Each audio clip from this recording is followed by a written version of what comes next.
que es la ciencia, muchas veces se asocia lo que es la ciencia con, por ejemplo, los laboratorios, una persona vestida de blanco que está con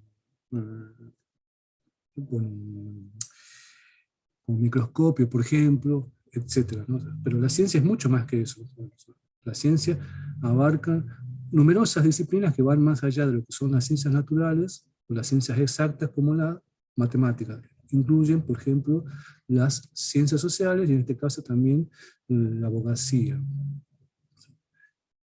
En el texto ustedes han visto que el hacer ciencia es muy antiguo, no es una característica de los últimos años. En el texto han podido ver que desde la antigüedad la autora va planteando cómo ante ciertos fenómenos que se producían en el mundo. Yo cuando hablo de la antigüedad, no hay una fecha exacta, ¿no? Nos podemos remontar, supónganse, desde lo que es los momentos de la creación del lenguaje, de la aparición de los primeros Homo sapiens. O sea, no hay una fecha exacta, sino la fecha o las situaciones que demarcan esto de hacer ciencia, como plantea la autora, está dada por los fenómenos en la naturaleza que se iban produciendo en el mundo, ¿no? Esto de si habían tornados, si habían sequías, supónganse, terremotos, por ejemplo, todas esas situaciones que siempre han existido a lo largo de la historia de la humanidad, ¿verdad?, fueron poco a poco analizadas por los seres humanos que vivían en ese momento, ¿no? Y en ese análisis que fueron haciendo poco a poco, trataron o fueron haciéndose preguntas al respecto. Preguntas de por qué pasaban, cómo se podía evitar esas situaciones, y esas preguntas y esas respuestas tentativas que se iban dando fueron los momentos incipientes de lo que fue la ciencia, ¿no? Esto de la antigüedad. Poco a poco, estas formas incipientes de hacer ciencia fueron evolucionando a lo largo de los siglos y vamos pasando por las distintas edades que analiza la autora. En la Edad Media, por ejemplo, cómo poco a poco se va puliendo esto de hacer ciencia, se va profundizando el análisis de los fenómenos naturales, con ciertas características, en este caso relacionadas con la religión. Posteriormente, en la Edad Moderna, la ciencia comienza a tener un desarrollo más profundo, ya se comienza a vislumbrar, a entender esto que plantea la autora del lenguaje de la naturaleza. O sea, comienza a entender todos estos fenómenos que se producían en la naturaleza y poco a poco a encontrar distintas respuestas para prever o evitar todos estos fenómenos o estos desastres que se iban produciendo. Es decir, podemos ubicar en la Edad Moderna como el desarrollo de la ciencia en un gran auge. Y bueno, posteriormente, en los últimos 2 o 3 siglos, ya vemos el desarrollo más profundo de la ciencia y con las características que hoy en día la conocemos. O sea, la ciencia, entonces, para que ustedes entiendan, o sea, la ciencia es todo lo que, como para que quede claro, es todo lo que está avalado o lo que tiene validez, dentro de nuestros estados. La ciencia es, por ejemplo, la medicina. La ciencia es la bioquímica, es la biología, la matemática, la abogacía, la sociología, la antropología, la comunicación social. Todas esas disciplinas que conocemos, a la cual se llega a través de un título profesional. Ejercer cada una de estas disciplinas requiere tener un título profesional que el Estado, en este caso a través de las facultades o las escuelas, como la Escuela Superior de Ciencias Jurídicas, avalan y le dan un título de la persona que terminó una carrera universitaria, una carrera terciaria, por ejemplo, y tienen el aval para poder desarrollar esos conocimientos que adquirió a lo largo de una carrera. Todo eso es la ciencia. La ciencia tiene el aval del Estado. No cualquiera, por eso no cualquiera puede ejercer la medicina. O sea, está penado, no cualquiera puede ejercer la abogacía, por ejemplo, y así como esas disciplinas, ocurre lo mismo con el resto de la disciplina. Vemos la autora cómo desarrolla esto de la ciencia en relación al derecho. Ustedes están viendo en el Power cómo la autora dice que la ciencia, en esta carrera, en este caso en derecho, diremos que reside en que los parámetros de la ciencia establecen reglas. Vamos a ver a lo largo de la clase de hoy lo importante que son las reglas en la ciencia, y por eso no cualquiera tiene los conocimientos adquiridos para desarrollar la ciencia. Es todo un conocimiento que uno adquiere en 4 o 5 años de hacer una carrera universitaria, por ejemplo. Estos parámetros de la ciencia establecen reglas para poder generar un tipo de conocimiento distinto a la mera opinión que podemos tener sobre algún tema. Y esto es muy importante para que ustedes entiendan. Un tipo de conocimiento bastante seguro que admite una justificación racional o empírica de sus enunciados. ¿Qué está diciendo el autor acá? Lo que dice es que hay dos tipos de conocimiento. Uno, el que es el conocimiento científico, el cual está avalado por distintos títulos, como dije anteriormente.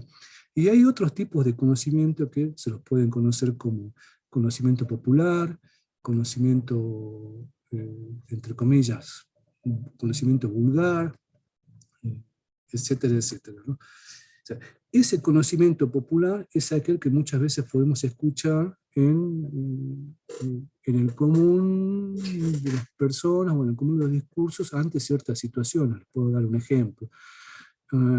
Supónganse que es muy común escucharlo. Si alguien dice, yo he visto en TikTok que ciertos remedios curan tal enfermedad. Eso es un conocimiento popular. ¿Por qué? Porque no tiene una rigurosidad establecida a través de lo que es la ciencia. No es lo mismo que venga un médico y que me diga tal remedio o tales alimentos, un médico, un nutricionista, por ejemplo, tales alimentos tienen el beneficio de curar o de aminorar ciertos estados de la salud. Ahí tenemos un aval que es el científico. Y del otro lado tenemos un conocimiento popular que no tiene una rigurosidad, sino que parte de algo que no es racional como para que se entienda. Entonces ustedes tengan muy en claro esto. Hay dos tipos de conocimiento. Uno es el conocimiento científico que es dado a través de la ciencia, y hay otro conocimiento que es el conocimiento popular que muchas veces que no tiene esta rigurosidad científica y que en general parte de supuestos o de casos únicos o de muy pocos casos. Pasemos al otro. En forma general, ustedes están viendo en el Power que las ciencias están divididas en 3 grandes ramas. Hay un común acuerdo, que en estas 3 grandes ramas se agrupan las ciencias con sus características particulares. Tenemos las ciencias formales, que ustedes las conocen, la matemática, la lógica, lo que es actualmente la informática, con ciertas características. Tenemos otro grupo que son las ciencias naturales, como la física, la química, la biología, la astronomía, la geología. O sea, no son las únicas, o sea, pero la autora toma estos ejemplos, ¿no? Y finalmente las ciencias sociales, en donde se encuentra el derecho. Tenemos la sociología, la antropología, la psicología, el derecho, la política. Por ejemplo, acá en Jujuy, ustedes tienen en la Facultad de Ciencias Agrarias, tienen la licenciatura en Ciencias Biológicas, que sería Biología, tienen la licenciatura en Geología, tienen la licenciatura en Química. En la Facultad de Humanidades y Ciencias Sociales tienen la licenciatura en Antropología, la licenciatura en Comunicación Social, la licenciatura en Trabajo Social. En la Escuela de Ciencias Jurídicas, bueno, ahora está Abogacía, pero también está la licenciatura en Ciencias Políticas. A grandes rasgos, estos tres grupos son los que abarcan al conjunto de la ciencia, ¿no? Vamos a ver las características más adelante de algunas de ellas en relación a las ciencias sociales y el derecho. La autora, ustedes han leído que plantea este desarrollo de las ciencias desde un momento puntual que es Grecia. Yo bien anteriormente dije que las preguntas sobre los fenómenos son muy antiguas, que no tienen una fecha exacta, como lo plantea en el caso de Grecia, la autora. Son fechas mucho anteriores, las preguntas y las respuestas tentativas a estos fenómenos. Sí se puede hablar que hay un momento puntual en relación a esto de la profundización y el desarrollo más profundo de lo que fue la ciencia incipiente en la Grecia antigua. Ustedes ven ahí que dice siglo VI antes de Cristo. En ese momento, si bien la antigua Grecia abarca un periodo de tiempo más amplio, es durante este momento, en el siglo VI antes de Cristo, cuando se comienzan a visualizar los primeros atisbos más ordenados sobre las características de este desarrollo de la ciencia, ¿no? Posteriormente vamos a ver cómo en la Edad Media, en el siglo V después de Cristo, hasta el siglo X, la ciencia va adquiriendo otras características, y después del descubrimiento de América, del siglo XVI hasta el siglo XVII, adquiere otras características hasta lo que son las ciencias en la actualidad, que eso lo vamos a desarrollar más profundamente mañana, en la segunda clase, las características actuales de la ciencia, ¿no? Y las ciencias sociales, puntualmente la abogacía. Yo les decía anteriormente que en la antigua Grecia, si bien en el siglo VI podemos ver este desarrollo de la ciencia, la antigua Grecia abarca un momento temporal mucho más amplio. Ustedes están viendo en el Power que desde 1200 antes de Cristo hasta el 146, con lo que fue la caída de la antigua Grecia por el Imperio Romano, es todo ese momento que abarca la antigua Grecia. Sin embargo, el momento puntual que analiza la autora en esto del desarrollo de la ciencia lo focaliza en el siglo VI antes de Cristo. O sea, ¿qué pasaba en ese momento, en el siglo VI antes de Cristo? Ustedes han escuchado seguramente los filósofos de Grecia, los filósofos griegos, Aristóteles, por ejemplo. Todos estos filósofos fueron los primeros científicos, como para decirlo de alguna forma, que se fueron planteando estas preguntas en relación a lo que es la ciencia, las preguntas y la forma más metódica o organizada de hacer ciencia. Separarse de este conocimiento, que era el conocimiento popular, el conocimiento no racional o no sistemático que tenía la población en general en la Grecia, ¿no? Entonces, estos filósofos, estos primeros científicos, lo que buscaban era acceder al conocimiento verdadero. ¿Y cómo planteaban acceder a ese conocimiento verdadero a través de explicaciones racionales, a través de explicaciones mediante la razón, ¿no? Justificaban las afirmaciones y no quedarse en los hechos individuales. Esto que yo le planteaba anteriormente. Yo, a partir de alguna situación particular que me pasó a mí, o sea, generalizo y creo que es un hecho que se puede reproducir en todos los lugares, o es el hecho el hecho verdadero, digamos, no tiene justificativo, y yo no me planteo preguntas sobre el mismo, directamente a partir del conocimiento puntual que tengo sobre alguna situación, lo doy como firme a esa situación, ¿no?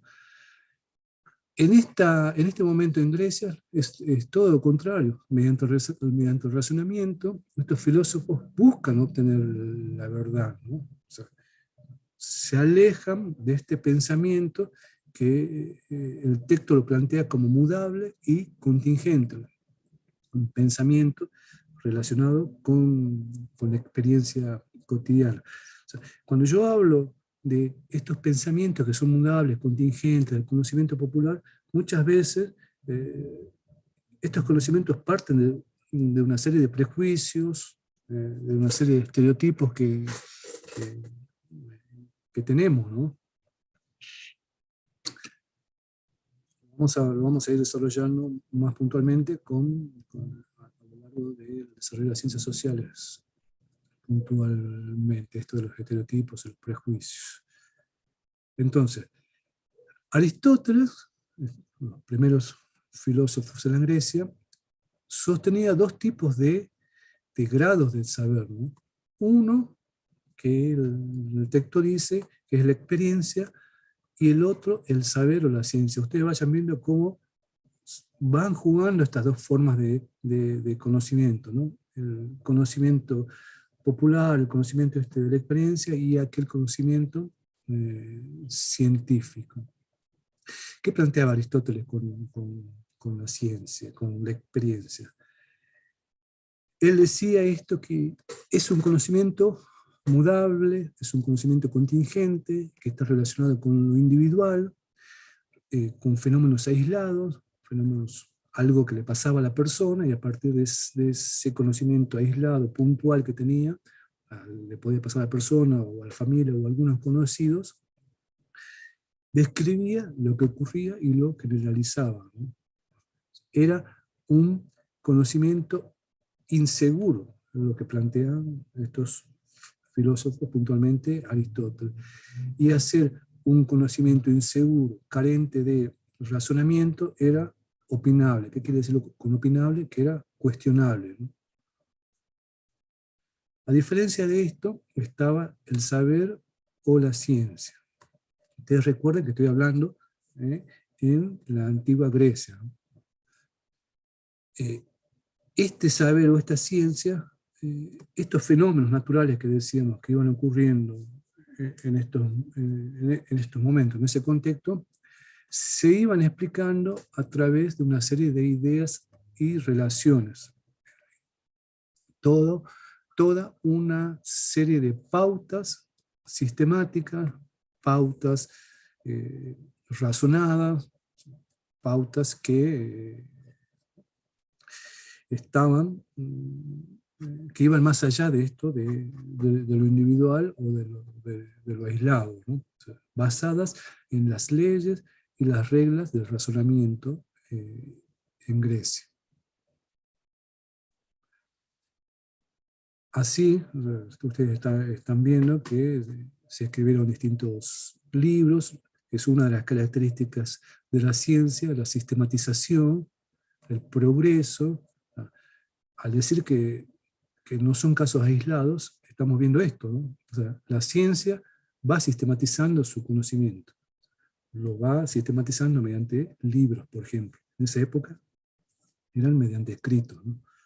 Hoy en día la sistematización es diferente. O sea, tenemos la televisión, tenemos internet, tenemos el audio grabado, por ejemplo, etc. En ese momento no había no estaba la tecnología que tenemos hoy, y los escritos como los que están viendo eran lo más común, además de la palabra, ¿no? Y la autora da algunos ejemplos para que ustedes vean cómo se hacía ciencia en esos momentos, ¿no? Y plantea algunos posicionamientos que había hecho Aristóteles en sus libros, ¿no? Dos ejemplos. Uno, cuando plantea que el cuerpo en movimiento se detiene cuando la fuerza que lo empuja deja de actuar. Y el otro ejemplo era que la Tierra es inmóvil y es el centro del universo. Hoy en día, nosotros, después de un desarrollo científico de más de 2000 años, podemos sostener que estos dos postulados no son correctos. Especialmente, o sea, más conocimiento podemos tener, o podemos llegar a vislumbrarlos más fácilmente con el de la Tierra. La Tierra sabemos que la Tierra no es inmóvil y que no es el centro del universo, sino que el centro del sistema solar es el Sol, y los planetas giran alrededor del Sol. Es algo que podemos decir hoy en día es obvio. Pero en ese momento no era algo obvio. En este desarrollo de la ciencia incipiente, estos postulados y estas formas de analizar la realidad tenían estas características. La ciencia, si bien se maneja en el razonamiento y en postulados sistemáticos, no quiere decir que no vaya cambiando a lo largo del tiempo. Al contrario, la ciencia, los científicos, son críticos a lo largo del tiempo, ¿no? Van siendo críticos con sus pensamientos y las teorías o las leyes que fueron poco a poco creando, ¿no?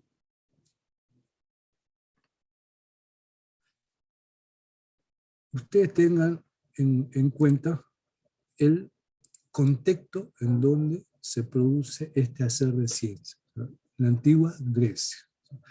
Uno puede decir, bueno, pero el planteamiento que estaban haciendo, por ejemplo, con la Tierra, o sea, es algo que hoy en día podemos decir que es algo lógico, ¿no? Pero en ese momento, en ese contexto, no era algo lógico. Si bien decían que el conocimiento se tenía que basar a través del razonamiento y no tanto a partir de lo individual o lo que veíamos a simple vista, no quería decir que el conocimiento científico en ese momento no estaba sesgado en cierta forma por estos aspectos de lo que primero vemos y lo primero que percibimos, ¿no? En ese momento no había telescopios, no había el desarrollo tecnológico que hay hoy en día, y entonces cuando veían en el cielo los filósofos, ¿sí?, veían que la Tierra aparentemente era el centro del universo, eran los mismos que pasaba antes de que llegara Colón a América, ¿no? O sea, veían el mar y veían el horizonte y parecía que se terminaba todo ahí, y nadie imaginaba que era la Tierra redonda.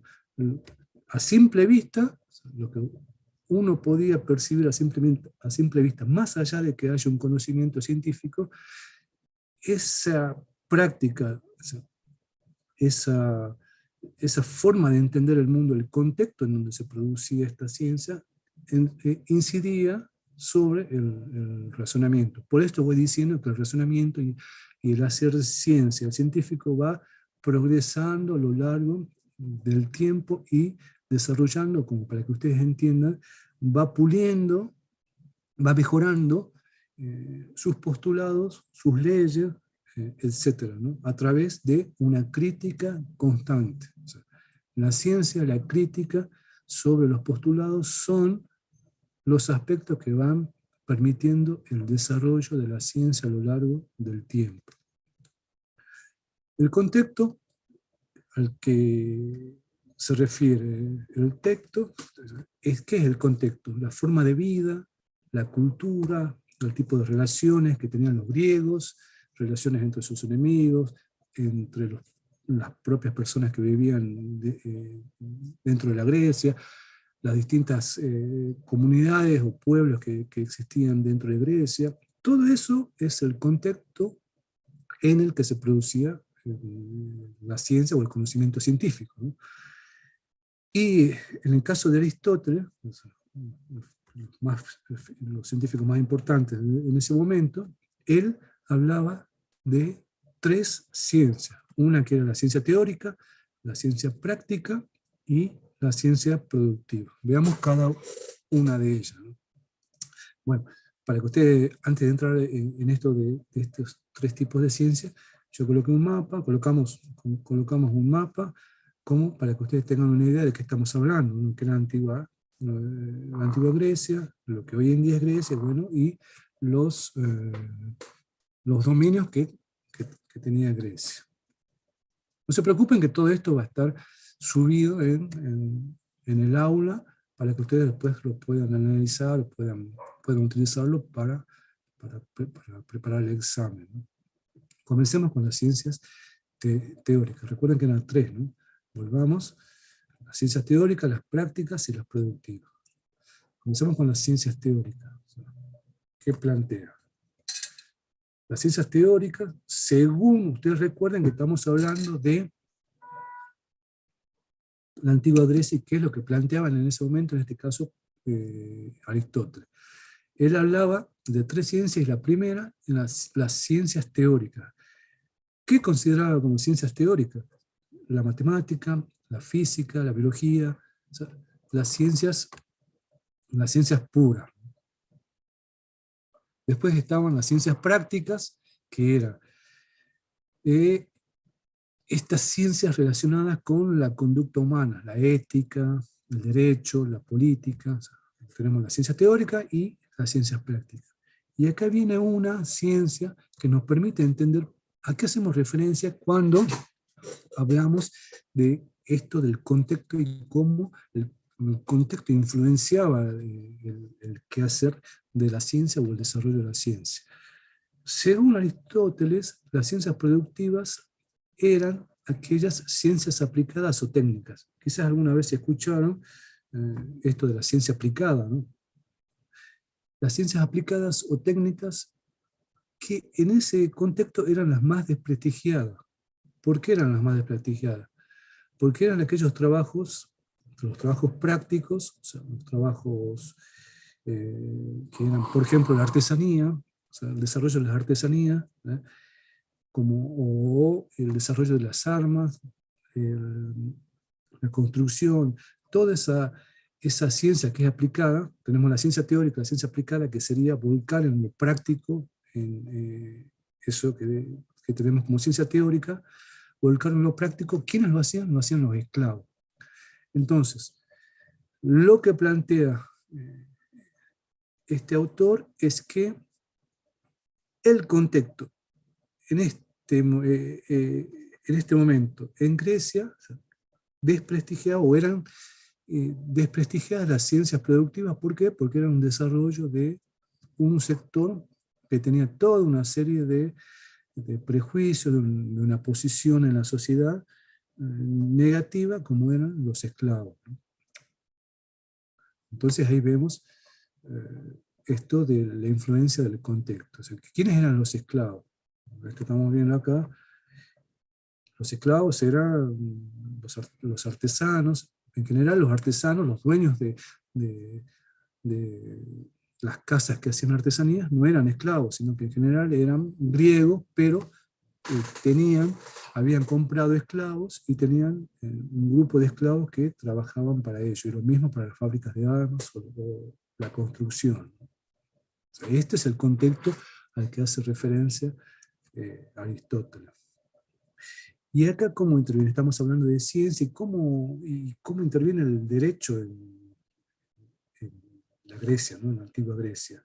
O sea, ustedes van a ver en el texto que las bases de lo que era Grecia son, o mejor dicho, la antigua Grecia, lo que fue el derecho, lo que fue la forma de vida, la forma de organización ante la ley, fue la base de lo que hoy en día son las ciencias sociales, puntualmente lo que es el derecho, ¿no? Si usted, esto no lo dice, lo que voy a decir ahora no lo dice en el texto, pero si pueden entrar, por ejemplo, a Wikipedia y colocan Antigua Grecia, ustedes van a ver una organización que dice que estaban, vamos al mapa para que ustedes entiendan un poco más lo que quiero decir. Ustedes están viendo que está Atenas, que era la capital, el centro político de Grecia. Pero había otras ciudades, y una de ellas es Esparta. Ustedes están viendo que está Esparta, haber escuchado. Perdón. Esparta, lo que plantean los historiadores es que Esparta se caracterizaba por preparar a su sociedad, al pueblo espartano, para la guerra. O sea, vivían en un contexto en que desde pequeños eran sociabilizados, como se dice, o eran educados para la guerra, cosa que no pasaba en Atenas. En Atenas, a la persona, o sea, fundamentalmente estos sectores, los científicos, los que hacían las leyes, los que estaban a cargo de, de la ley y la política en Grecia, el conjunto de la sociedad, o sea, estaba, como para decirlo de alguna forma, criada o sociabilizada desde pequeños. ¿Para qué? Para desarrollar la política. Cosa que no pasaba en Esparta, que en Esparta era el eje de esa crianza desde pequeño, era la guerra, ¿no? Entonces vamos viendo cómo el contexto iba influenciando esto de hacer ciencia, ¿no? Sigamos en esto del derecho en Grecia. El texto plantea cómo este derecho incipiente en Grecia, o sea, los ciudadanos se reunían en asambleas, participaban en la creación del derecho. Vamos viendo cómo hay una democracia incipiente, los primeros atisbos de lo que fue la democracia.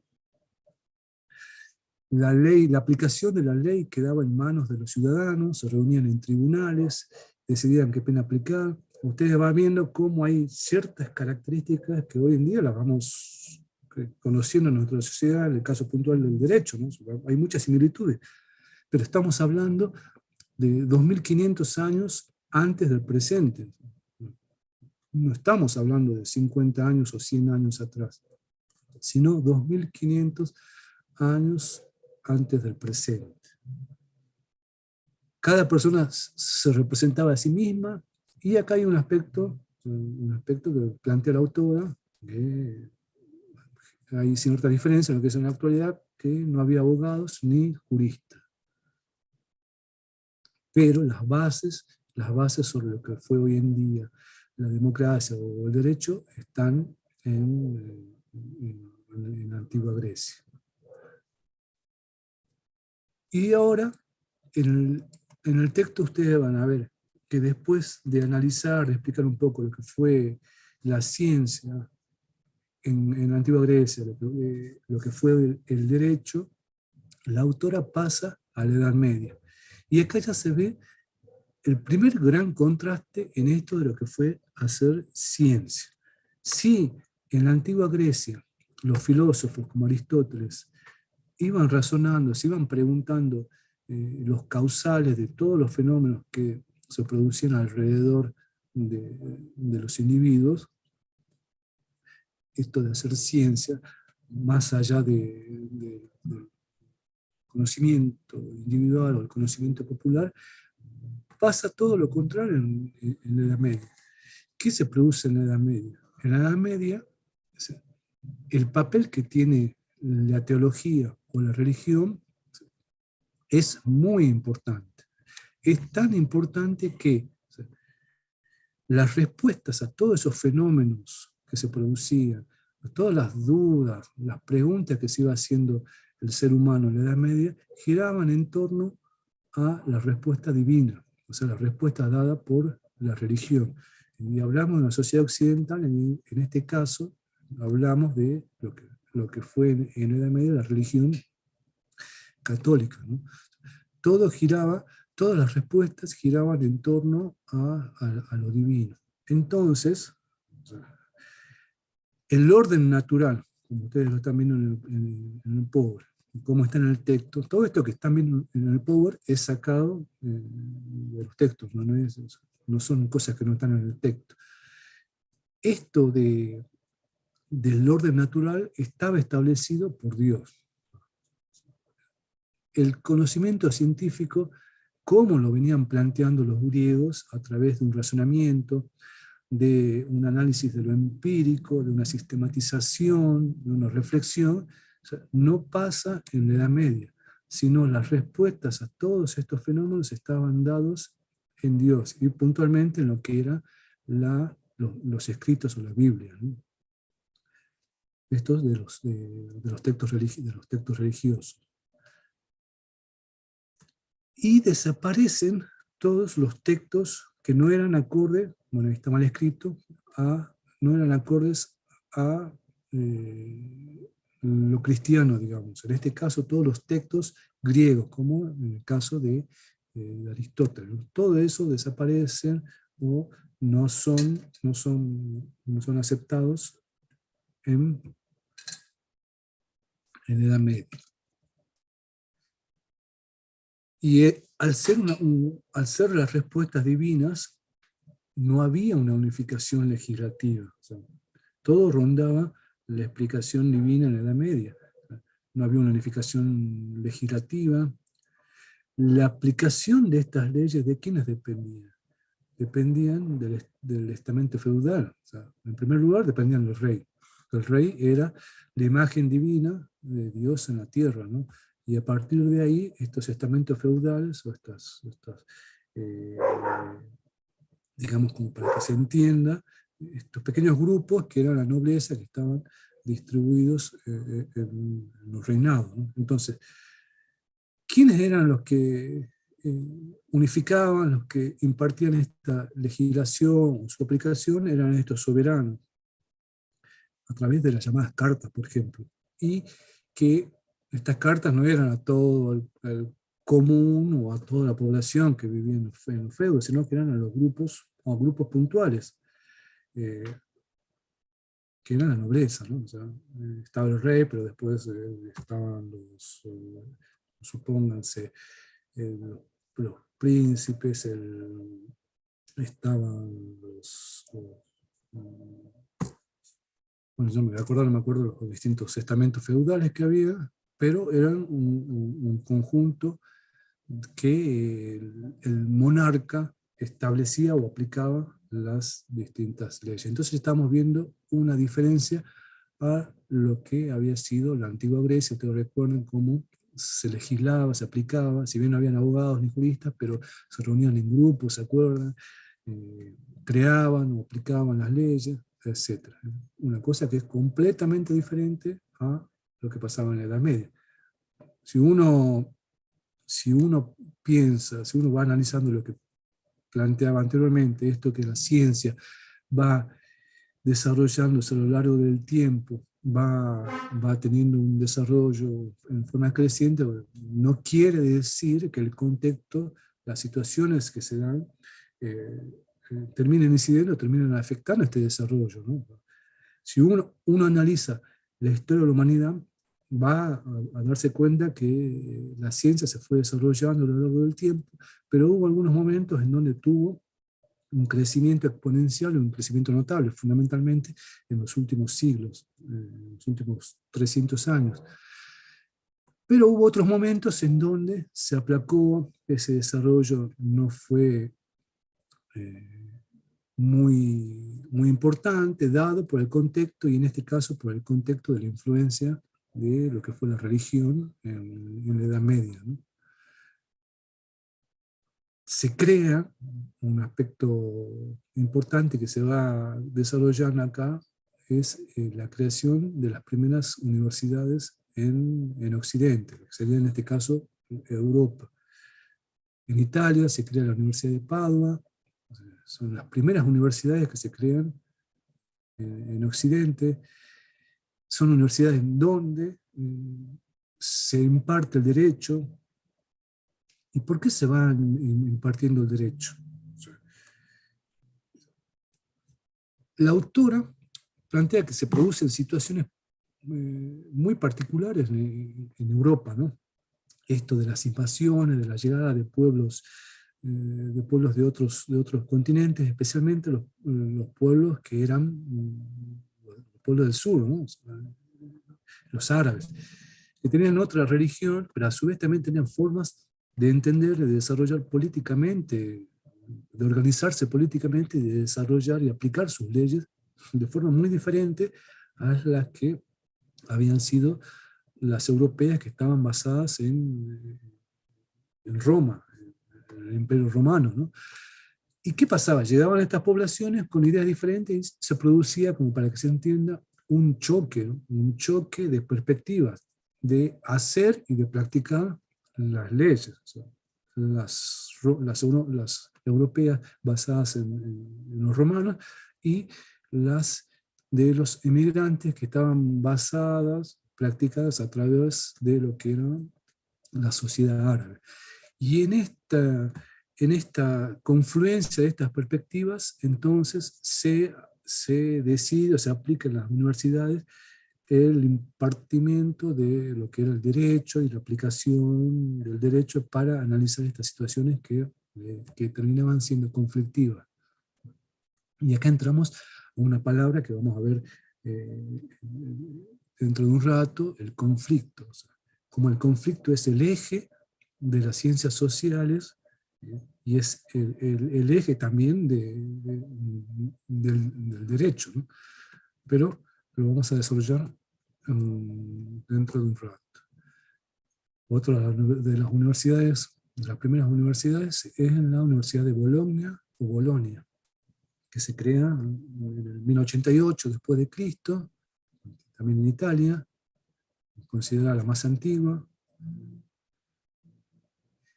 Esto pasaba en ese contexto de la Edad Media. O sea, ustedes recuerden, en la antigüedad, o sea, el papel del razonamiento, de alejarse de, de ese conocimiento a partir de una experiencia única, una experiencia que no es sistematizada, que en donde no se utiliza razón, en contraposición de lo que era el conocimiento científico de los primeros filósofos como Aristóteles, ¿no? Una edad media en donde se produce un estancamiento, como para decirlo de alguna forma, de la ciencia por la influencia de la religión. Y después pasa todo lo contrario en la ciencia en la época moderna, con lo que es la edad moderna, con lo que es la ciencia moderna, ¿no? Después del descubrimiento de América. O sea, comienza la edad moderna y en los dos siglos posteriores hay un gran desarrollo y ahí se sustentan las bases sólidas de lo que fue la ciencia moderna hasta la actualidad. Como estamos viendo, esto está en el texto, se produce una revolución en todos los campos, que dio el puntapié a la creación de los métodos y conceptos que hasta hoy forman parte de nuestro concepto de ciencia. O sea, en esta edad moderna se crean los métodos y conceptos, que lo vamos a desarrollar más profundamente mañana, cómo la ciencia tiene métodos y conceptos que la diferencian de estos conocimientos cotidianos o no científicos, ¿no? Entonces, el conocimiento científico es un conocimiento cierto, seguro, verificable, sistemático, objetivo y metódico. Este conocimiento científico estas características del conocimiento científico son los que diferencian a los otros tipos de conocimientos que venimos denominando como conocimientos populares, por ejemplo.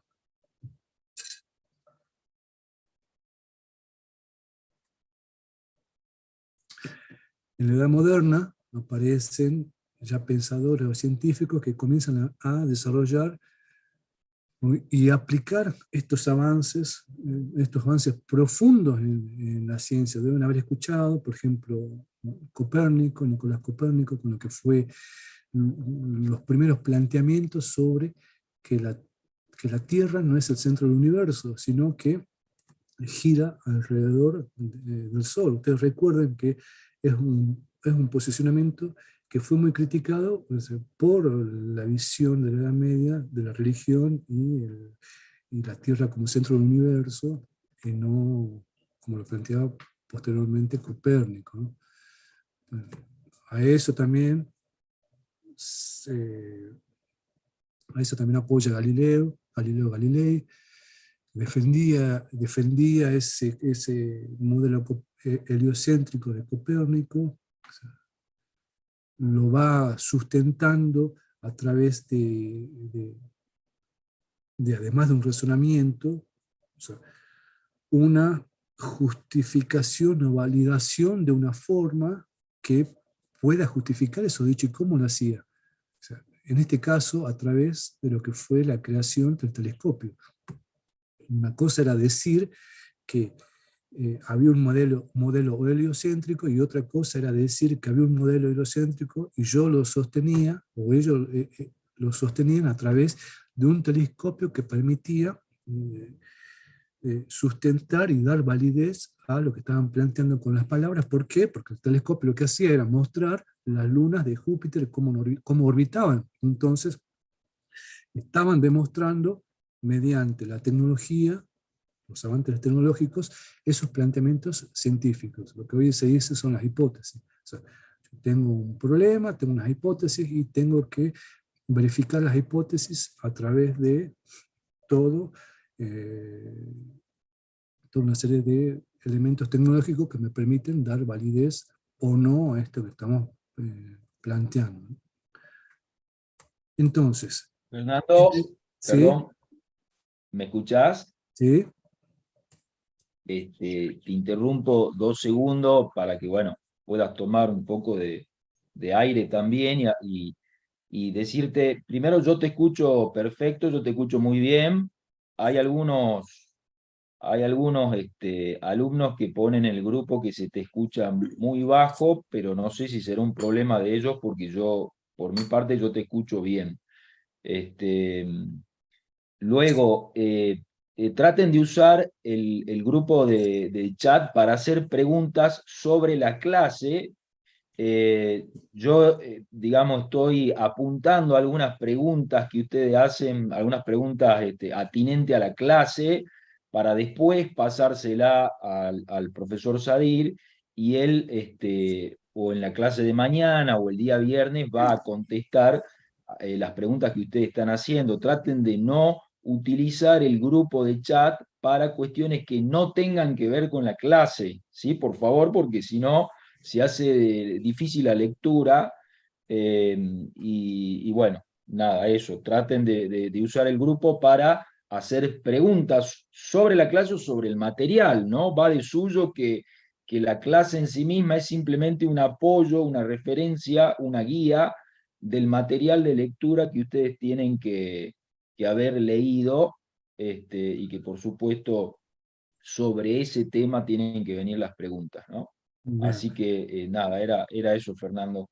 Sí, bueno, y acá hay un aspecto bueno, que lo vamos a ver más adelante, lo vamos a ver mañana también, pero cómo yo creo que hay un conocimiento, esto del conocimiento popular del que hablamos, de lo que hace un abogado, ¿no? Muchas veces se lo piensa el abogado como aquel que está en un estudio jurídico o está ante el juez defendiendo una situación, supongamos, una situación conflictiva, etcétera, etcétera, ¿no? Pero el derecho no solamente es eso. El abogado es un científico. El abogado no solamente ejerce como litigante, sino que hace investigaciones. Hace investigaciones, el investigador hace ciencia, por supuesto, desde lo que es el marco específico de la abogacía, que son las leyes y la legislación, ¿no? Entonces, todo esto que estamos planteando de ciencia, los pasos científicos, la historia de la ciencia, o sea, cómo surge, cuándo surge, los aspectos históricos y cómo van cambiando, son un quehacer que el abogado cotidianamente en la actualidad lo vive, porque es un científico y así como puede ejercer como abogado litigante, puede hacer docencia y también puede hacer investigación, y no solamente el abogado, ¿no? O sea, todos los científicos tienen un abanico de posibilidades laborales que van desde, en este caso, litigar, la docencia, o también hacer investigación, o hacer todo junto. O sea, no es que tiene que hacer una cosa y no puede hacer la otra, sino lo puede hacer todo junto. Vamos a ver eh, ahora en el caso de la autora, de una de las autoras, cómo se ve más gráficamente esto que estoy planteando, ¿no? Bueno, para ir avanzando un poco más rápido, esto de las características de la ciencia, ustedes van a ver que habla de la razón, las técnicas, el método, la universidad y la distinción en cada una de las disciplinas. Esto es lo que tuvimos, es un resumen de lo que venimos hablando hasta ahora, ¿no? La universidad, la universidad es la institucionalización de la ciencia. Darle validez a esto de la ciencia, bueno, a través, en este caso, de un título, ¿no? En la edad moderna, no es que las ciencias sociales ya existían en la edad moderna. Si bien la abogacía es muy antigua, las ciencias sociales en general son nuevas, tienen un par de siglos en el desarrollo. Pero habían otras ciencias que eran las ciencias hegemónicas, o las ciencias sobre las cuales los científicos se apoyaban y sobre las cuales intentaban dar respuestas a todos estos fenómenos naturales, ¿no? Por ejemplo, las ciencias exactas, la matemática, o las ciencias naturales, como la física y la biología. Estas ciencias eran las que, entre comillas, para que se entienda, le daban las herramientas a los científicos de esa época para dar respuestas a todos los fenómenos que ocurrían, ¿no? Acá tenemos un pequeño resumen para que ustedes vean este contexto de la ciencia moderna en Europa. Poco a poco se iban produciendo los cambios sociales, políticos y económicos que iban dando esta nueva concepción de la ciencia. Como que poco a poco estos fenómenos, este contexto, iban dándole la forma a lo que, lo que iba a ser la ciencia posteriormente y lo que es hoy en día la ciencia, ¿no? Ustedes van a ver aspectos sociales. Aparece la burguesía. ¿Qué era la burguesía? Entonces, en la edad media, por ejemplo, estaban los feudos. Dijimos que estaban los feudos, que estaba el monarca, el rey, y estaban los campesinos, la gente que era artesana, que trabajaba el campo. No habían ciudades, o sea, no como las conocemos hoy. Entonces no existía la burguesía todavía. La burguesía, ¿quiénes eran los burgueses? ¿Quiénes eran los burgueses o la burguesía? Aquellos que poco a poco iban acumulando capital, iban acumulando dinero, como para que se entienda, que se diferenciaban de los trabajadores del campo o los campesinos, como para que se entienda. El paso de la Edad Media a la Edad Moderna se va dando a través del surgimiento de la burguesía. Estos artesanos que trabajaban en el campo, que trabajaban en los cultivos, que hacían sus ollas, que hacían sus quesos, su ropa, etcétera, etcétera, poco a poco se van juntando las personas, van surgiendo esto de la burguesía. ¿Por qué? Porque comienzan a comerciar, por ejemplo, comienzan a fabricar poco a poco, no solamente una vasija, sino comienzan a fabricar 50 vasijas para comerciarla y venderla en otros lugares de Europa. Entonces, comienzan a acumular capital, comienzan a acumular dinero. Y esos grupos que comienzan a acumular dinero a través de la producción más grande de artefactos, de material, etc., son estos grupos que se los denomina burguesía.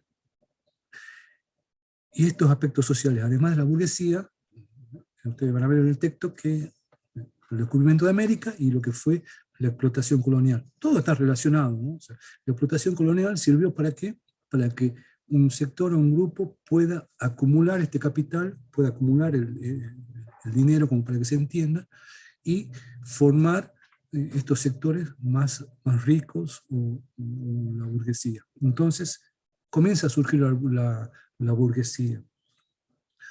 Otro aspecto es los aspectos políticos y jurídicos. Comienzan a organizarse los estados. No es que los estados, en Grecia existía el estado, en los feudos, en los monarcas existían los estados. No es así. O sea, los estados surgen, no sé, no hace miles de años, sino hace unos cuantos siglos relativamente, son recientes.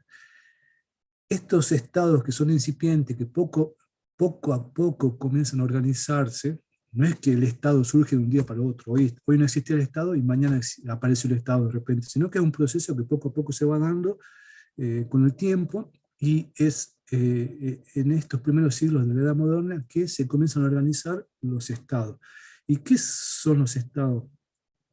Como lo dice el Power, que es un centro de acción y decisión política que cohesiona a las personas. Un centro de acción y decisión política, unificado por la legislación. Después tenemos los aspectos económicos, que es otra característica. Todos estos aspectos están relacionados, no es que no tienen relación. El desarrollo del capitalismo, que es el aspecto económico, tiene por supuesto relación con la burguesía. O sea, aparece la burguesía, aparece un proletariado, o sea, la burguesía de aquellos que eran dueños del capital, y el proletariado eran los obreros, a grandes rasgos, como para que se entienda, dentro de una organización que eran los estados. El dinero sirve de intercambio, esto que venimos diciendo, y se produce la decadencia del poder de la iglesia. No quiere decir que desaparezca, o sea, pero hay una decadencia como se desarrollaba en la Edad Media. Esto de que la iglesia, la religión era el centro de las explicaciones para todos los fenómenos, comienza a desaparecer o comienza a tener mucho menos incidencia en la Edad Moderna. Y poco a poco sigue produciéndose a lo largo de los siglos hasta la actualidad, ¿no? Y acá venimos a esto de lo que es el nacimiento de las ciencias sociales. Como dijimos desde el principio, cuando estábamos hablando de Grecia, o sea, siempre el ser humano se fue preguntando por estos fenómenos que se producían, y a su vez la psique del hombre, las motivaciones, esto de dónde venimos, a dónde vamos, qué hay más allá de la muerte, de dónde surgimos, de dónde aparecemos, qué hay arriba en el cielo con las estrellas, o sea, con todas esas luces que veían en esa época, que no sabían que eran estrellas, que eran soles, pero bueno, todas esas preguntas eran esto que dice la autora, que el hombre o el ser humano siempre se ha preguntado esta psique y estas motivaciones a lo largo de su historia, ¿no? Y que en la Edad Media la teología fue la que impidió que la ciencia adquiriera esa sistematicidad, que va cambiando con la Edad Moderna. El nacimiento de las ciencias sociales está caracterizado por esto que estamos viendo en las fotos. En las fotos vemos una industria, una empresa, y vemos los obreros, que serían el proletariado. Los dueños de esa empresa serían la burguesía o los burgueses, ¿no?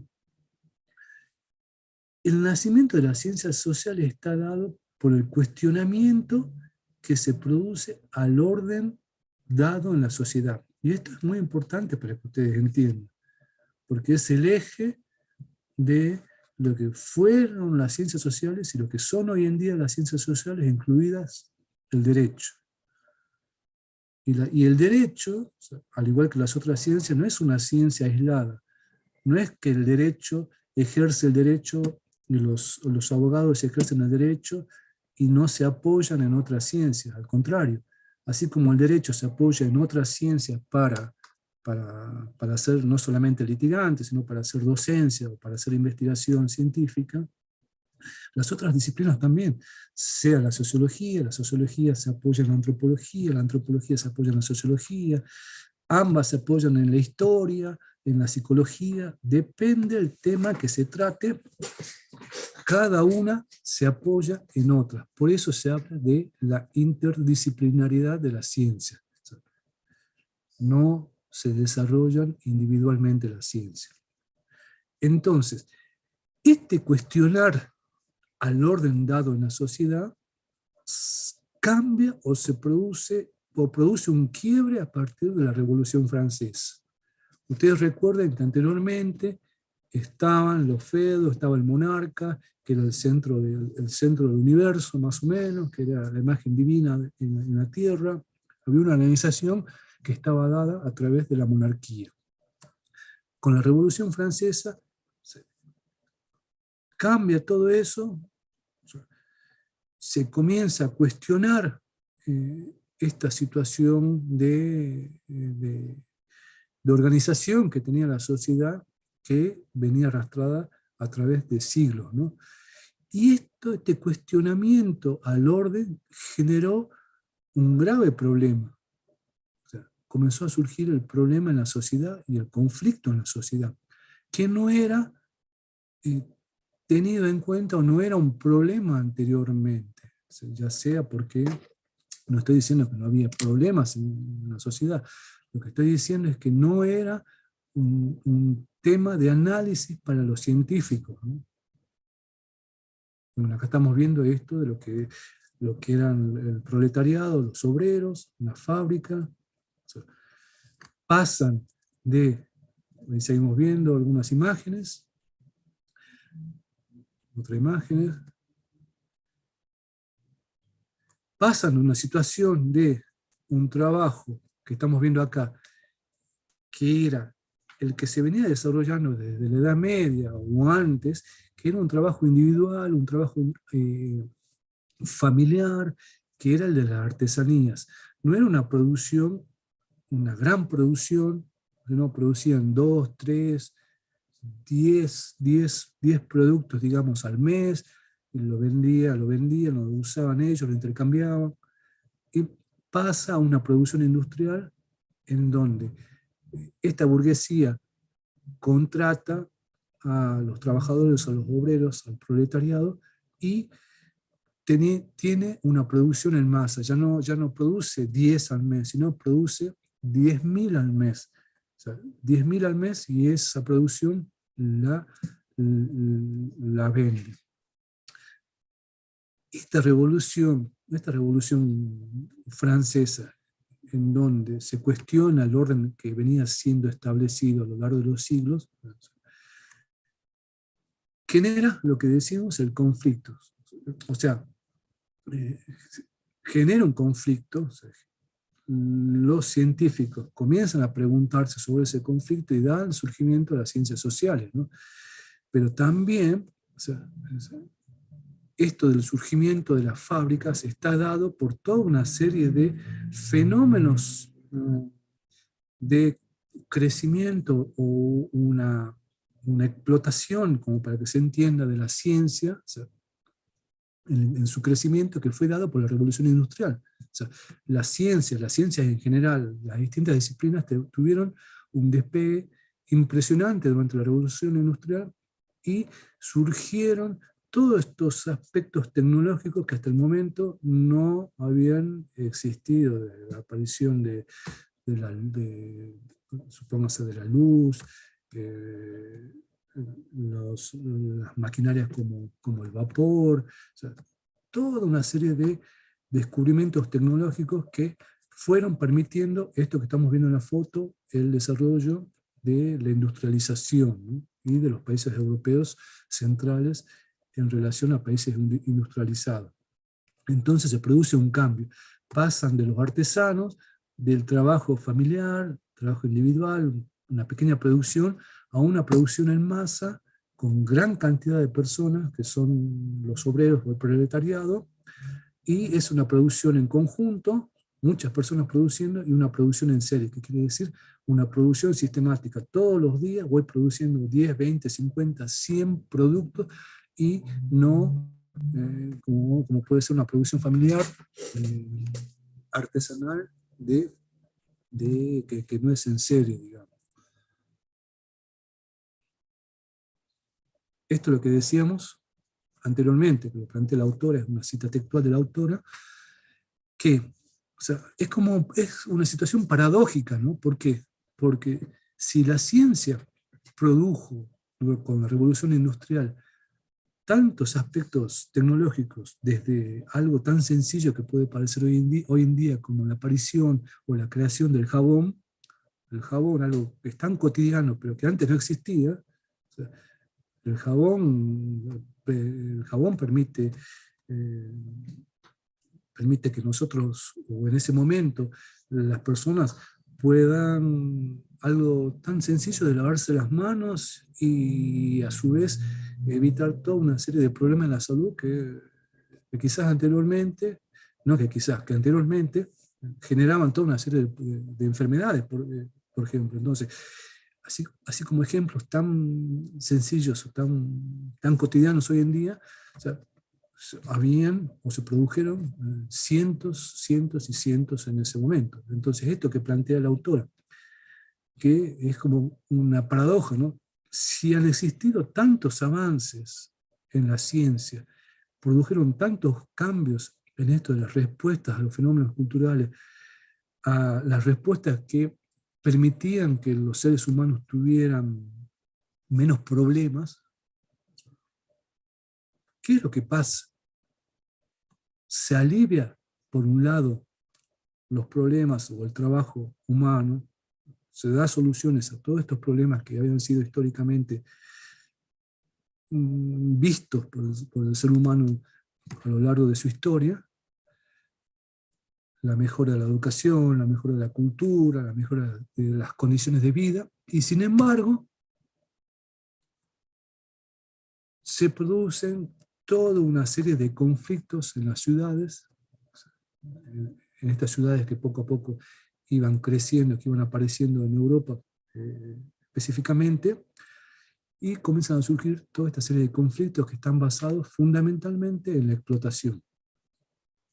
Un contexto, en esto después de la Revolución Industrial, el surgimiento de las grandes industrias.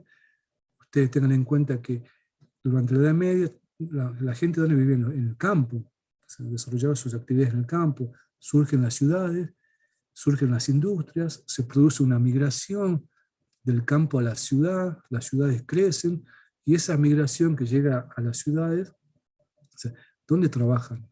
En las fábricas. El despegue de las fábricas, estos países industrializados, estos migrantes, esta gente que llega a las ciudades, comienza a trabajar en las fábricas y se producen estas situaciones de explotación. ¿Por qué?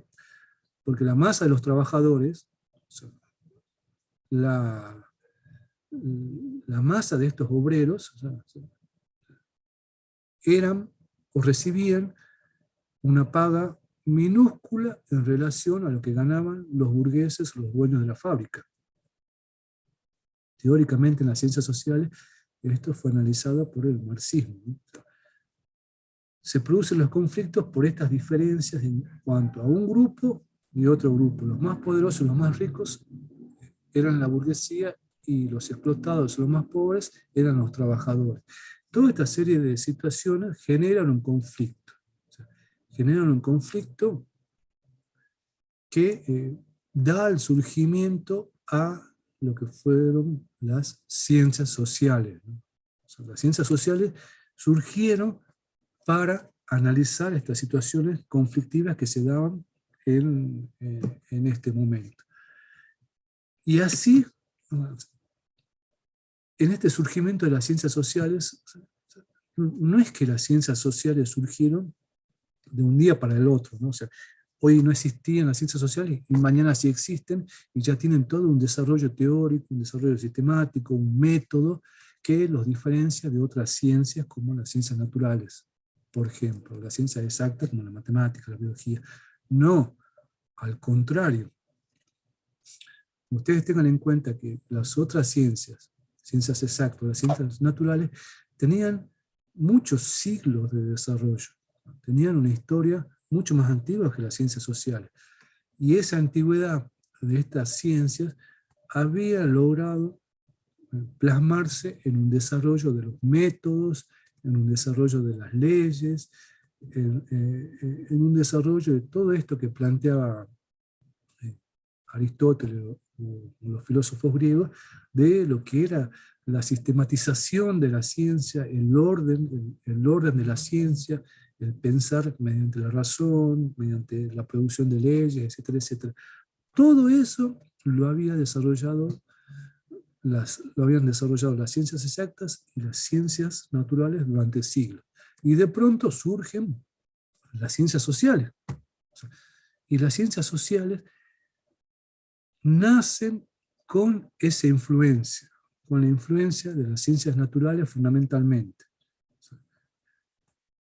La influencia de los métodos, la forma de trabajar de esta ciencia, y surgen planteamientos teóricos de los científicos sociales en su nacimiento, por ejemplo en el siglo XIX, que esas corrientes teóricas se denominaron el positivismo, por ejemplo. Cuando ustedes estudien, cuando ya estén cursando la carrera en abogacía, seguramente escucharán alguna vez, pueden escuchar a alguien decirle a otro científico, no seas positivista, por ejemplo, de una forma crítica, no tengas planteamientos positivistas. Bueno, lo que plantea puntualmente con estos discursos o estas críticas es que el positivismo, ¿qué es lo que hizo? Estos primeros planteamientos de estos teóricos del siglo XIX, las primeras décadas del siglo XX, lo que hacían era que lo que planteaban era que las ciencias sociales, para analizar estos conflictos que se daban en las sociedades europeas, debían apoyarse en los métodos, en las leyes, en la forma de trabajar de las ciencias naturales. Y hay un caso puntual que ejemplifica esto, o sea, que es el evolucionismo. Ustedes deben haber escuchado la evolución de Darwin, el darwinismo, la evolución darwiniana. ¿Qué es lo que planteaba a grandes rasgos el evolucionismo de las ciencias biológicas? Darwin había recorrido el mundo, tomando muestras, analizando distintos animales, distintas especies, y llegaba a la conclusión que había una evolución lineal de las especies, en donde había una selección natural. O sea, aquel que mejor adaptado esté al ambiente o a los cambios que se producen en el ambiente, el que esté mejor adaptado va a sobrevivir, y aquel que no esté mejor adaptado va a desaparecer. Es una evolución en donde las especies mejor adaptadas sobreviven. Tomemos un ejemplo. Una jirafa en África. Una jirafa que tiene el cuello medio corto y una jirafa que tiene el cuello más largo. La jirafa que tiene el cuello más corto le va a costar llegar a las frutas que están en los árboles. ¿Y por qué? Porque tiene el cuello más corto. Sin embargo, la jirafa que tiene el cuello más largo va a tener mayor facilidad de llegar a los alimentos, a las frutas que están en el árbol. Entonces, cuando las frutas que están en la parte baja de los árboles comienzan a terminarse, ¿por qué? Porque las jirafas con cuello corto comienzan a comerse todas las manzanas, supongamos, o sea, no pueden acceder a las manzanas que están en la parte alta de los árboles. Sí lo pueden hacer las jirafas que tienen el cuello más largo. Entonces, con el paso del tiempo, poco a poco, esas jirafas que no pueden acceder a las manzanas que están en la parte alta del árbol, van a tender a desaparecer.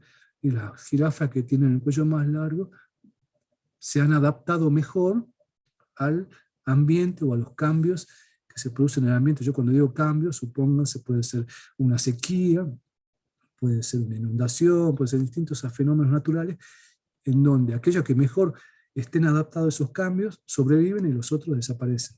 Eso era la evolución, sintéticamente, la evolución de Darwin. ¿Qué es lo que hacen en las ciencias sociales? En las ciencias sociales, en sus inicios, toman esas teorías de la evolución biológica y la adaptan para explicar las sociedades europeas. Entonces plantean un evolucionismo eh, cultural, en donde dicen que las sociedades evolucionan y que hay sociedades primitivas y hay sociedades desarrolladas. Las sociedades primitivas eran las sociedades, los pueblos indígenas, por ejemplo, las tribus, los pueblos que se encontraban en las colonias. Ustedes recuerden que Europa en ese momento eran países colonizadores, o sea, y estaban las colonias que estaban en África, en Oceanía, y las sociedades primitivas se encontraban en estas colonias, que eran los pueblos originarios, los pueblos locales, pueblos indígenas, ¿no? Y la sociedad civilizada era la sociedad europea. Entonces, estamos viendo cómo los científicos sociales en esa época, siglo XIX, o sea, explicaban la sociedad a partir de posturas tomadas desde las ciencias biológicas, en este caso la evolución darwiniana, la evolución biológica. Planteaban desde las ciencias sociales que había una evolución cultural. ¿Entienden ustedes con este ejemplo cómo el nacimiento de la ciencia social y estos postulados positivistas, o el positivismo que decía que había que apoyarse en los conocimientos, en los métodos de las ciencias naturales para explicar las sociedades, para explicar los conflictos que se producen en las sociedades, ¿eh? Se vislumbran a través del ejemplo, del ejemplo este. Entonces, cuando ustedes vayan y lean esto del positivismo, tengan en cuenta esto. El positivismo era un planteamiento teórico que tuvo sus inicios en el siglo XIX en Europa y que planteaba tomar los métodos, las posturas teóricas de las ciencias naturales, de las ciencias exactas, para explicar las sociedades. De allí que hoy en día les daba el ejemplo este, que ustedes cuando estén cursando, más adelante puedan escuchar críticas de algunos investigadores, que o sea, ya no es tan común, puedan escuchar, no tengas planteamientos positivistas, o, no sea, o es un planteamiento positivista, ¿por qué? Porque ese planteamiento lo que está haciendo es basarse en postulados de otras ciencias como las ciencias naturales. Básicamente eso es el positivismo. O sea, y acá vamos viendo en el texto de estos primeros investigadores o científicos que se basaron y tuvieron los primeros planteamientos sobre el positivismo, ¿no? O sea, también ustedes tengan en cuenta que la ciencia, poco a poco al desarrollarse, al ser crítica, ¿no? O sea, la construcción de estos pensadores, de estos científicos en cada uno de estos contextos, está basado por el mismo hecho de las condiciones en donde se producen la ciencia. La ciencia social recién nacía, no tenía un cuerpo teórico muy desarrollado, no tenía métodos muy desarrollados, entonces, ¿en qué se basaron? En lo que conocían, y lo que conocían y que tenían un gran desarrollo eran las ciencias naturales, fundamentalmente, las ciencias exactas. Entonces, el contexto llevó a que se produzcan estas situaciones, que poco a poco, con el desarrollo de las ciencias sociales, se fueron superando a través de la crítica. Son críticas constructivas, una crítica que fue poco a poco superando los planteamientos incipientes de las ciencias sociales y generando una profundización, un desarrollo cada vez más pulido de las ciencias sociales. Entonces, básicamente, lo que estábamos planteando del positivismo era esto: el método, el mismo de las ciencias naturales, o sea, un conocimiento completamente objetivo, basado en las ciencias naturales. ¿Qué quiere decir un conocimiento completamente objetivo? O sea, yo como investigador, o sea, voy a analizar un hecho social, o sea, y voy a ser objetivo. ¿Qué quiere decir? Que doy un paso al costado y ese hecho social yo no ejerzo influencia, yo soy objetivo y no genero ninguna influencia sobre ese hecho social. Esto tomado de las ciencias naturales. Por ejemplo, yo en un laboratorio, estoy con el microscopio, agarro una muestra, la coloco para analizar, o sea, no tengo una influencia sobre esa muestra. Saco esa muestra y coloco otra similar y va a ser lo mismo. O sea, no genero una influencia. Cosa que planteaban los positivistas para el análisis de las ciencias sociales. El investigador no generaba una influencia sobre los hechos sociales, sobre estos conflictos que se daban. Yo estoy diciendo lo que planteaban los positivistas en su momento. Posteriormente, las críticas al positivismo, como vamos a ver, van a estar en desacuerdo con esto de que los científicos eran completamente objetivos, al contrario, generaban una influencia en los hechos sociales, por el mismo hecho de que estaban dentro de los hechos sociales, donde se producían. La separación entre hecho y valor, que es lo mismo. Están los hechos como cosas separadas. Cuando se habla de hechos, estamos hablando de los conflictos. Supónganse, si hay explotación entre trabajadores y obreros, y yo soy un obrero, o tengo un familiar que es un obrero en esa fábrica, estoy teniendo directamente una relación con los hechos. No es que me mantengo aislado y yo estoy separado de la ciudad, separado de las relaciones que puedo tener con los trabajadores, o separado de las relaciones que puedo tener con los dueños de la fábrica. Al contrario, yo vivo en la misma ciudad y en algún momento vamos a tener alguna relación, o voy a escuchar alguna situación, supóngase a través de los medios de comunicación, a través de los libros, de alguna forma, voy a tener relación con los hechos. No es como un investigador o un científico en ciencias naturales que puede separar los hechos y colocarlos en un tubo de ensayo para analizarlos, ¿no? Y no tener una relación que incida sobre eso.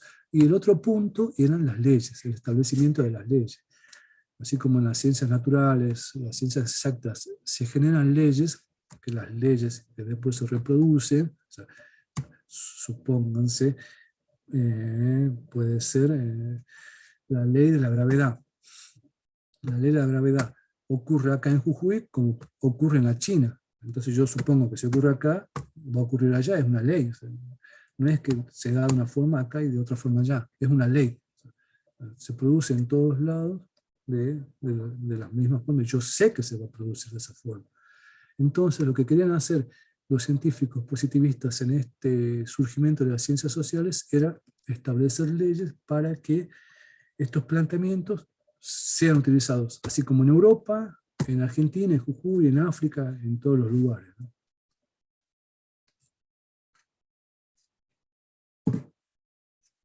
Y ustedes van a ver en el texto que habla cómo el positivismo va cambiando. No es que al principio era un positivismo y a lo largo del tiempo, a lo largo del siglo XX, siguió siendo el mismo positivismo. Esto fue cambiando. Al principio fue un positivismo lógico, que podría ser un positivismo más tradicional, como para que se entienda, más, más, más, entre comillas, más duro, más basado en las ciencias naturales. ¿Sí? Y bueno, todo esto a partir de la experiencia, ¿no? Por eso está la experiencia al medio. Y después se produce un neopositivismo, unos planteamientos positivistas que comenzaban a cuestionar un poco esta visión tan dura del positivismo lógico, y ya se comenzaban a plantear algunas cuestiones relacionadas a lo hipotético, a no ser tan determinante en esto del análisis a partir de las leyes, sino ir produciendo hipótesis, o sea, ir planteando puede ser, puede cambiar el análisis, puede ser de tal forma, pero no estoy seguro, ¿entienden? Van produciendo conjeturas, no es tan rigurosa la cuestión. Eso fue el neopositivismo, que, bueno, que después, poco a poco, fue siendo criticado en el desarrollo de las ciencias sociales, ¿no? Esto que estamos viendo ahora, se pone en duda y se critica el positivismo en esta construcción de las ciencias sociales, Y en esta crítica, el debate plantea una nueva tendencia, que el ser humano es un producto cultural. Esto de que el investigador tiene relación con los hechos. ¿Por qué? Porque el investigador es un producto cultural. Yo como jujeño, soy investigador, soy científico, y no estoy aislado de los acontecimientos que se producen en San Salvador de Jujuy o en Jujuy. O sea, todos los acontecimientos que yo puedo analizar, sean, supónganse, sea pobreza, sea cuestiones relacionadas con delitos viniendo del derecho, cuestiones relacionadas con la comunicación, con lo social, etcétera, etcétera. Sí o sí yo como producto cultural, como jujeño, tengo una relación con esos hechos, no me mantengo aislado. Quizás si vendría de otro país, podría estar un poco más distante, pero no al 100%. En el caso de una persona que reside acá en Jujuy, sí o sí es un producto cultural de esta sociedad, entonces no se puede mantener aislado, como lo planteaban los positivistas, ¿no? Y en esto de la crítica aparece otro concepto en la autora, que es la hermenéutica. Y básicamente, ¿qué es la hermenéutica? Es todo lo contrario al positivismo. La hermenéutica lo que plantea, a diferencia del positivismo, es que el investigador o la investigadora tiene que tener en cuenta que forma parte del universo que analiza. Esto que estoy planteando yo ahora. Yo como investigador jujeño formo parte de San Salvador de Jujuy. Y soy parte de esta unidad objeto-sujeto que dice. O sea, yo, el objeto, el análisis o algún hecho social que se produzca en San Salvador de Jujuy, o sea, yo formo parte de esa unidad, ¿no? Y entendida como un fenómeno histórico. Fenómeno histórico, ¿qué quiere decir esto? Que yo me crié acá en Jujuy, que hace 10, 15, 20 años que vivo acá, y soy parte de ese fenómeno histórico. Yo participé de cómo se fueron produciendo los hechos sociales a lo largo del tiempo, entonces soy parte de ese, de ese objeto de estudio como fenómeno histórico. Formo parte de ese mundo histórico-social. Es esto lo que plantea la autora, y es a lo que hace referencia la comprensión o la hermenéutica, ¿no? Ahora bien, esto no quiere decir que haya habido, o sea, una crítica a lo que fue el positivismo con la hermenéutica, y hoy en día, o sea, hay un acuerdo 100% entre todos los científicos en ciencias sociales. En ciencias sociales, o sea, hay diferentes posturas, y es la misma forma de hacer ciencia, ¿no? O sea, críticamente cómo se va produciendo el conocimiento científico. No es que haya un acuerdo 100%, sino que hay críticas ante los posicionamientos que van remodelando esas formulaciones a lo largo del tiempo, no todas, por supuesto, algunas con más consenso que otras, pero es esto de los desacuerdos básicos a la que hace referencia la autora. En estos desacuerdos, ya con un carácter más epistemológico, digamos, en esto de lo que es la ciencia y lo que no es la ciencia, hay autores en ciencias sociales que plantean que las ciencias sociales no son ciencias. No son ciencias, ¿por qué? Porque tienen una mirada positivista de la ciencia. O sea, las ciencias deberían tener los mismos métodos, las mismas formas de trabajar, la misma forma de hacer ciencia que las ciencias naturales fundamentalmente. Entonces, al carecer de esa forma de trabajar, esa forma de hacer ciencia, las ciencias sociales, o sea, entonces no podemos hablar de ciencias sociales. Es una postura. Es una postura. Después están las otras posturas que plantean que sí, que las ciencias sociales son ciencias, que la diferencia está que el hecho que analiza es un hecho que constantemente va cambiando. Los hechos sociales, lo que pasa hoy en día, no son los mismos a los que pasaron hace un mes o a principios de año. Los hechos sociales, yo me refiero en ciencias sociales, supónganse a los aspectos políticos, a los aspectos económicos. No es lo mismo analizar, supónganse, como para que se entienda, un gobierno, los aspectos políticos, económicos de un gobierno actual, a lo que fue un gobierno en la década del 90 con Menem, o con el gobierno de Carlos Saúl Menem, para dar un ejemplo. Puedo tomar otros ejemplos, pero como para que se entienda. O sea, hay situaciones que van variando con el tiempo. Entonces, es ese el aspecto que hace difícil que las ciencias sociales se puedan adoptar la misma forma de trabajar, los mismos métodos, los mismos planteamientos que las ciencias naturales, por el mismo hecho de que los fenómenos van cambiando completamente. Y están los otros sectores, los otros científicos que directamente sostienen que no es relevante plantearse estas polémicas si las ciencias sociales son o no son ciencias. Es incluso hoy en día, desde las ciencias naturales, comienzan a haber ciertas líneas, ciertos grupos de teóricos que comienzan a plantearse dentro de las ciencias naturales esto que se plantean de las ciencias sociales, de que el investigador o el científico genera una influencia sobre los hechos. Hay lineamientos en el último siglo de las ciencias naturales que están planteando esto, que los investigadores, los científicos también generan una influencia sobre los hechos que estudian. Entonces, como para que ustedes se den cuenta, estos desacuerdos generan distintas posturas en la ciencia en la actualidad, e incluso en el derecho, ¿no? Como están viendo en el PowerPoint. En el derecho también se generan estos debates. Están aquellos grupos, aquellos sectores dentro del derecho que plantean que el derecho no se constituye como una ciencia. El derecho no es una ciencia. Y están aquellos que admiten su condición de ciencia como tal. ¿Entienden?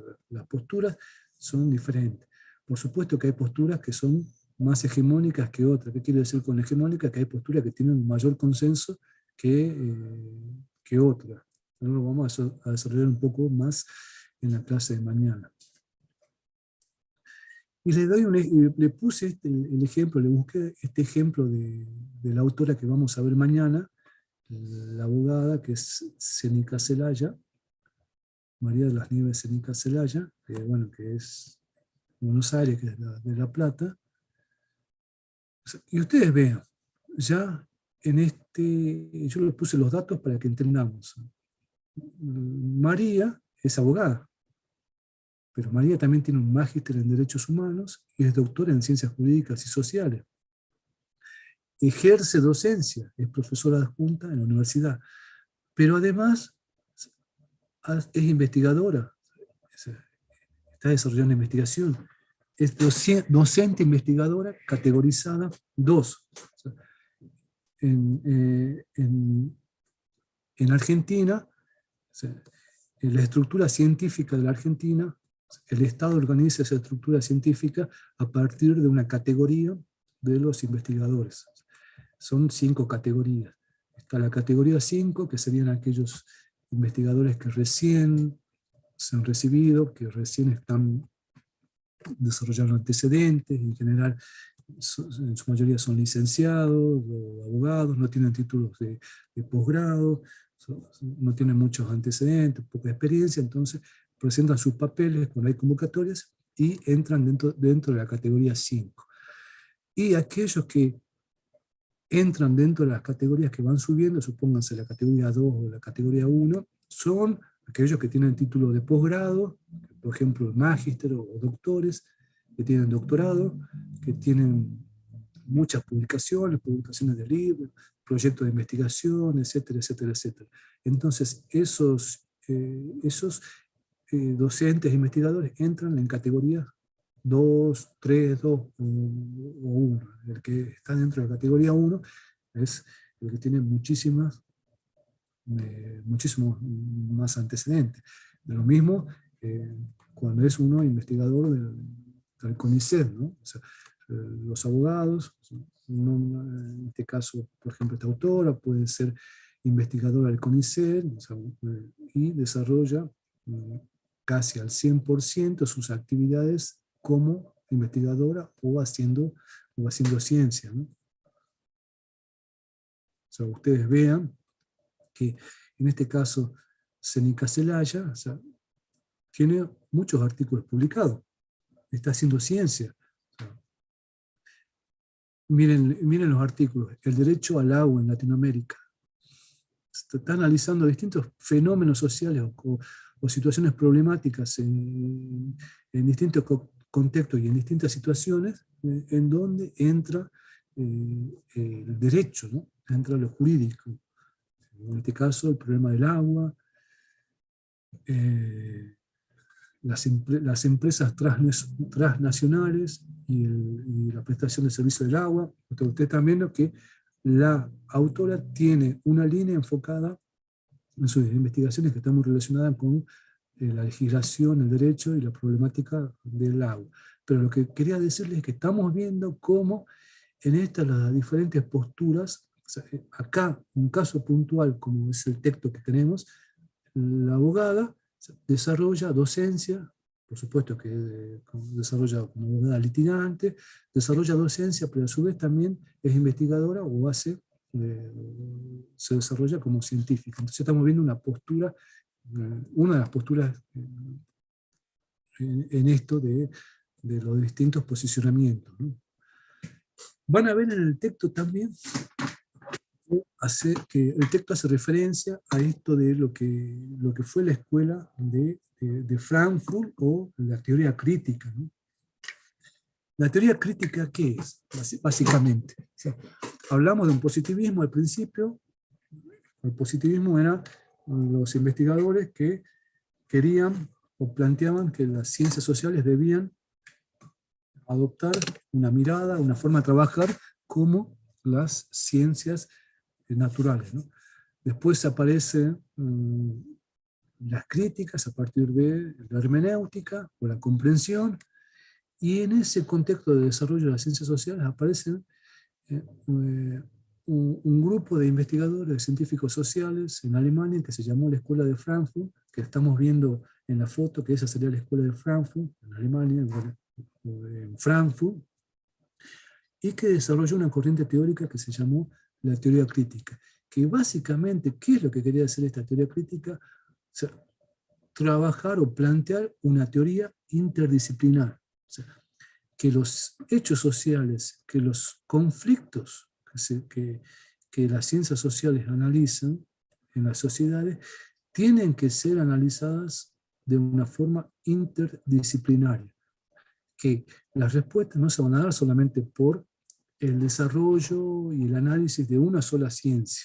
Supongamos derecho, supongamos sociología o antropología, sino que debe haber un conjunto de teorías interdisciplinarias de todas las ciencias que permitan responder a los hechos sociales que se producían en las sociedades, ¿no? O sea, básicamente es esto lo que plantea la Escuela de Frankfurt. O sea, ustedes van viendo cómo las ciencias sociales también comienzan a tener poco a poco este desarrollo científico, ¿no? O sea, a través de lo que es la crítica, en la crítica científica, ¿no? O sea, una crítica, o sea, que no es destructiva, sino que es una crítica constructiva y que va haciendo al desarrollo de una ciencia o de ciencia.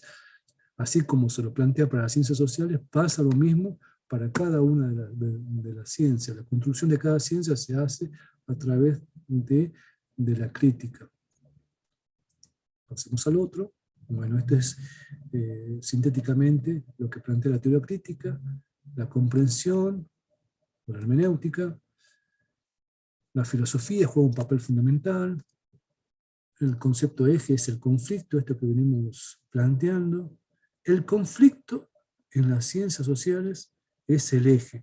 Por eso ustedes cuando, si desarrollaron algún proyecto o le plantearon alguna vez, tienen que escribir un proyecto de investigación, quizá en alguna materia metodológica que hicieron, ¿qué es el primer punto? ¿El primero o el segundo? Planteamiento del problema. O sea, el planteamiento del problema es plantear el conflicto. O sea, en la sociedad hay numerosos conflictos, distintos, hay algunos conflictos que son más generales, podemos hablar de la pobreza, por ejemplo, la vulnerabilidad, la marginación, son todos conflictos que podemos tomarlos como conflictos en forma general, pero después hay algunos conflictos más puntuales que por supuesto tienen relación con los más generales. Un interés práctico que los guíe. Algo que interesa al común de los investigadores. O sea, un interés práctico podría ser, o sea, la pobreza o las condiciones socioeconómicas de las poblaciones más vulnerables. Básicamente, como para que se entienda, la pobreza es un interés práctico que guía los intereses de los científicos de distintas disciplinas, ¿no? Que no puedan mantener esta distinción social, lo que ya dijimos, y que sea práctica, transformadora e interdisciplinaria. Bueno, terminamos hoy. Básicamente vimos un resumen de lo que fue el texto de Piñero, María Teresa Piñero. Mañana vamos a ver el texto de la autora, la doctora María. Mañana vamos a ver el texto del conocimiento científico y las ciencias sociales, de María de las Nieves Cénica Celaya, analizando puntualmente las características de lo que es la ciencia en la actualidad, profundizando algunas cuestiones que vimos hoy, ¿no? Darío, ¿estás? Sí, Fernando, Ahí está conectada Soledad. sí, sí. Bueno, Fernando se escuchó perfectamente, muy, muy clara la clase. Muchos preguntaban ahí sobre bueno, la cuestión de las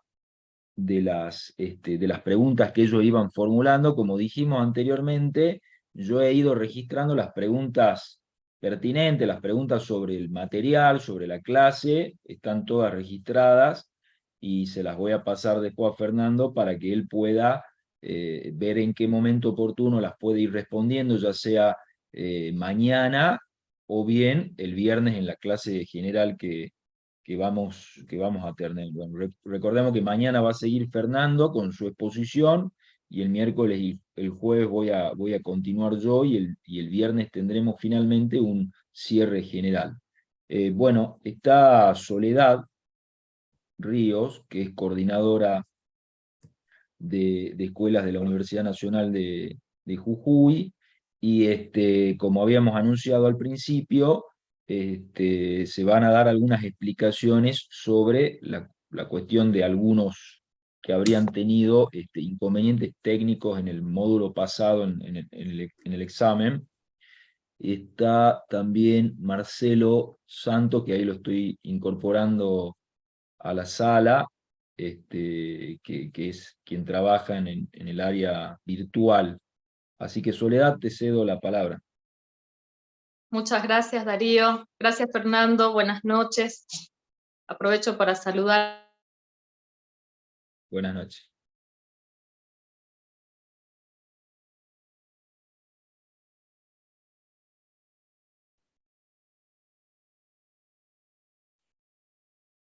Se tildó, ¿no?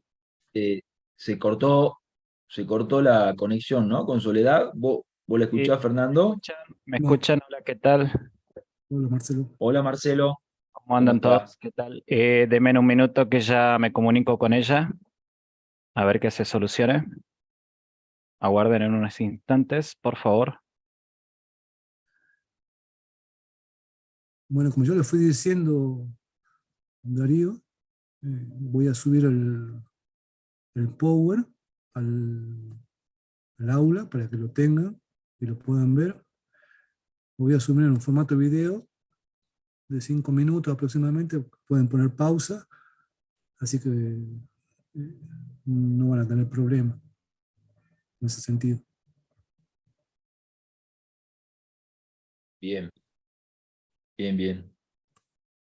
Sí, en el caso de mi clase también vamos a subir el PowerPoint al aula virtual. Recuerden, por supuesto, que tanto el PowerPoint como la clase en sí misma es un apoyo, una guía, ¿no? El material de lectura, que en el caso de nuestro módulo son 4 textos, ¿no? 2 textos que corresponden a las clases que va a desarrollar Fernando, 2 textos